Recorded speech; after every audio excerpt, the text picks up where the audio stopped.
I have a question about pregnancy. Are there certain elixirs, certain essences that you recommend overall for people like trying to get pregnant, or Mm. is it okay when people are pregnant to be taking essences? Like, I'd love for you to talk about the subject of pregnancy. Studies show that the baby feels everything that mom feels in the womb. So if you can remove altogether the stress from mom, then that's like removing any kind of stress from the first 9, 10 months of being in the womb for the little one. It's a hugely profound way to come into the world. It's a very profound impact point. And in terms of getting pregnant, there are some flowers that I recommend. There's one squash blossom, like a zucchini squash. Mm-hmm. If you grow it in your garden, that's like Yeah. one of the most powerful flowers for fertility.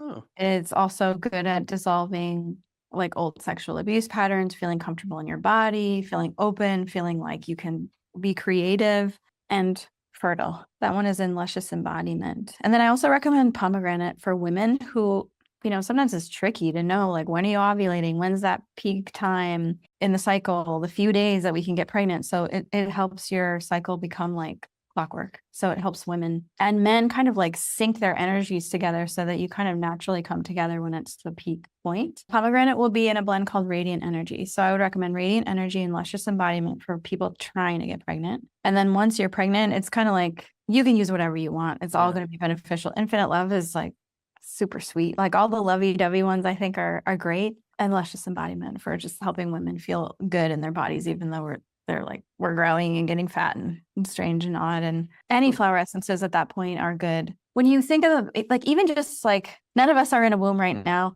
we're taking flower essences, it's pulling out patterns from 6 to 8 generations back in our family lineage. So like whatever you're doing for mom, that's automatically going to be benefiting this new little kiddo.